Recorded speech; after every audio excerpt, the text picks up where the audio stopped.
彩排通道的應急燈在下午3點準時亮起，昏黃的光印從頂棚傾瀉下來，把後台那節狹長的走廊切成了明暗交錯的格子。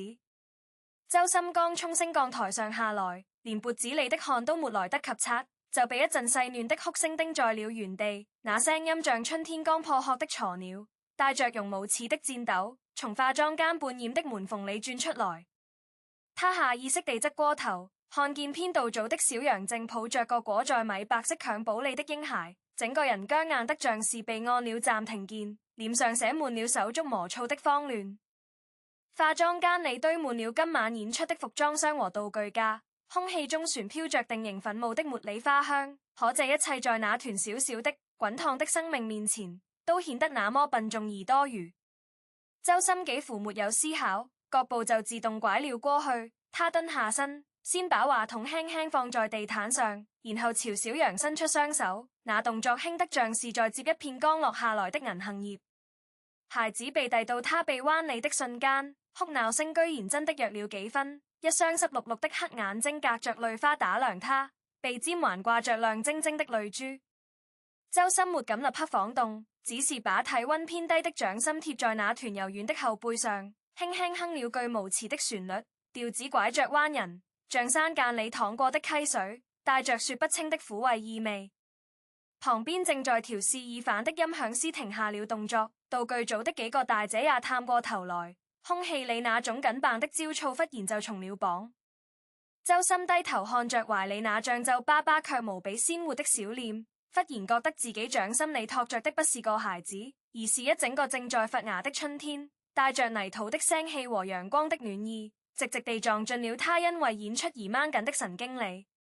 他想起自己小時候在鄉下外婆家，也曾在雨後的屋檐下接過一隻從窩裡掉下來的雛燕，那種小心翼翼的怕驚碎雜魔的心情，時隔20多年，居然在這個堆滿演出設備的後台裡，被一個全然陌生的嬰孩喚醒了。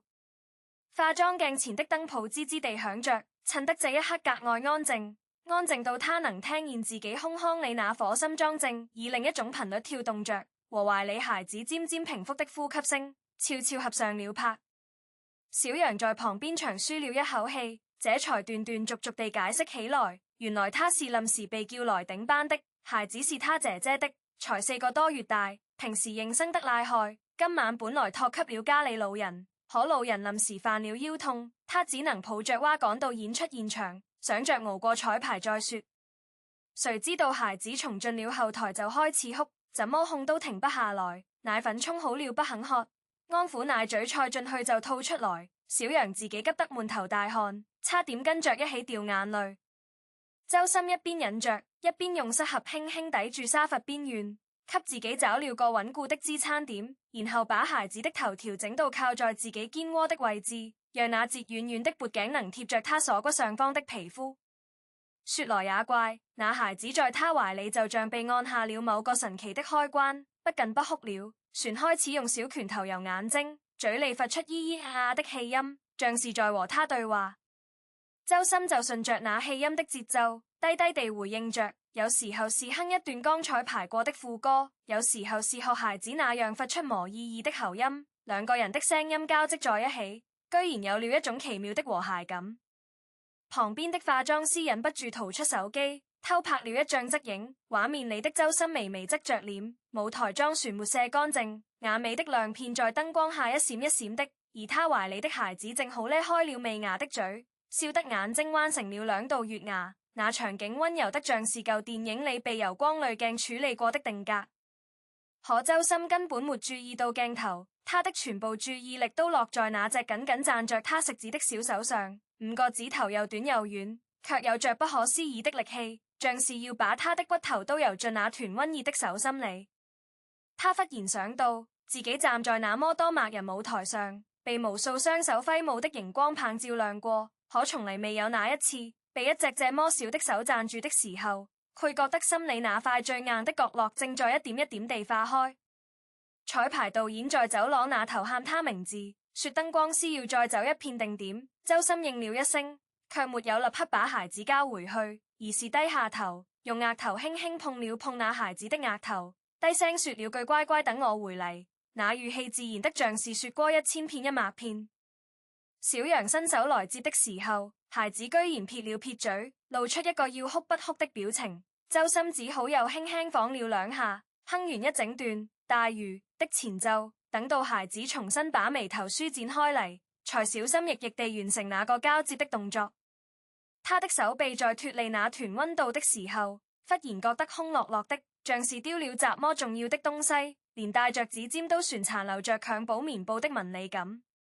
他轉身往舞台方向走了幾步，又忍不住回頭看了一眼，那孩子正巧也扭着脖子朝他的方向望過來，烏溜溜的眼珠裏映着走廊盡頭那盞應急燈的暖黃色光芒。周深衝那邊揮了揮手，嘴角揚起一個連自己都未察覺到的弧度，然後才加快腳步，跑進了那片被聚光燈照得雪亮的區域裏。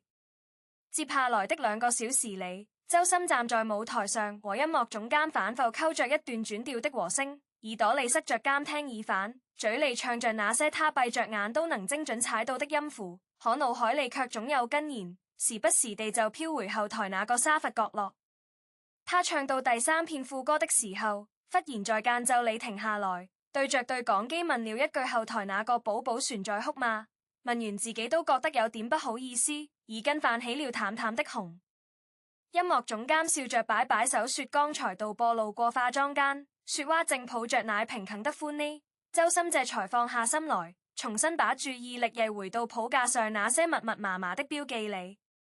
等到彩排終於告一段落，他連水都沒顧上喝一口，就往後台跑，腳步比平時任何一次返場都要快。推開化妝間的門，那孩子正被小羊舉在膝盒上拍格，小臉蛋紅卜卜的，嘴角懸掛着一圈奶字。看見周深進嚟，居然立刻伸出2條短胳膊，整個身子往前傾，做出一個要撲過去的姿勢。小羊又驚又笑地說，天哪，他認你認得好快，剛才誰抱都不肯，連他趁馬視頻通話都只肯給個後腦着。周深聽了這話，心裏衝上一種說不清的暖流。他走過去接過孩子，讓他重新拋回自己的肩窩，感覺到那隻小手又開始攢他的衣領，指甲軟軟的，隔着演出服的布料，留下一點若有若無的癢。他抱着孩子在化妝間裏來回踱步，嘴裏繼續哼着那些沒有歌詞的旋律，有時候是民歌的小調，有時候是即興的轉音。那孩子就貼着他的脖子，呼吸漸漸變得綿長均勻，小嘴巴偶爾吧嗒2下，像是在夢裏也嘗到了雜麼甜滋味。化妝間的鏡子映出他們的身影，一大一小，一個穿着鑲滿亮片的演出服，一個裹着素淨的棉布襁褓，畫面違和卻又異常地妥貼，像是2個不同世界裏的月亮，忽然在同一個夜空裏交匯了光芒。這時候，聞訊趕來的長務大姐端來一碗溫好的米糊，說是怕孩子光喝奶粉容易餓。周深就接過嚟，用小鐲子舀起半鐲，先在碗緣上刮掉多餘的，又放在自己手背上試了試溫度，才送到孩子嘴邊。那孩子大概是從沒被這麼耐心地餵過，嘴巴脹得圓圓的，一口接一口地吃，米糊沾到了下巴上，周深就用指腹輕輕擦掉，動作裏帶着一種與舞台上的靈動截然不同的沉穩。旁邊圍過來的人越嚟越多，音響組的小伙子蹲在門口看着，服裝組的姑娘們靠在衣架旁抿着嘴笑，有人小聲說，深深以後肯定是特別好特別好的爸爸。這話被周深引見了，他耳朵又紅了起來，可手裏餵米糊的動作一點未亂，反而低頭對着孩子說了句，你看，大家都在誇你呢，仿佛把那份誇獎轉贈給了懷裡這個雜麼都不懂卻又雜麼都感受得到的小生命。孩子吃到一半，忽然打了個飽嗝，然後咧開嘴，露出一個純粹到沒有任何雜質的大大的笑容，那笑容像是把整個化妝間的燈光都吸了進去，又加倍地釋放出來，照得所有人都跟着彎了嘴角。周深那一瞬間覺得自己的心被雜麼東西狠狠地撞了一下，不是痛，是那種又酸又脹的充盈感，像是一個空了很久的容器，忽然被灌滿了溫熱的蜂蜜。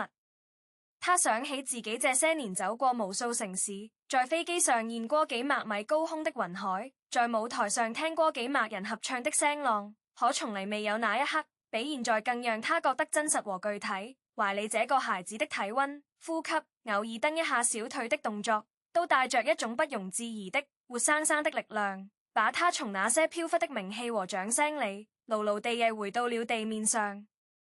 後來的時間裏，周深幾乎把全部休息時間都耗在了那個沙發角落裏。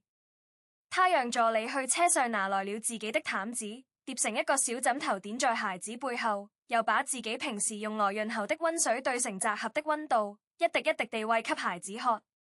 那孩子大概是徹底放下了戒備，不僅不哭不鬧，旋開始主動找周深的手指往嘴裏塞，用粉嫩的牙床輕輕啃着，啃得周深癢得直縮手，卻又捨不得抽回來。他就那樣半蹲在沙發前，讓孩子的兩隻小腳壓蹬在他的膝盒上，嘴裏有一搭沒一搭地和小羊聊着孩子的日常，幾點睡覺，幾點翻身，最近有沒有長濕疹，疫苗打到了哪一鉗。小羊驚訝於他記得這麼清楚，周深才笑着說自己有個外甥女也是這麼大過幾天，那時候天天記餵養日記，比記歌詞還認真。說着，那孩子忽然哼唧了一聲，小臉皺成一團，周深立刻反應過來，抱起他輕輕拍着後背，嘴裏哼着舒緩的搖籃曲。果然沒過2分鐘，孩子就打了個奶嗝，又重新舒展開了眉頭。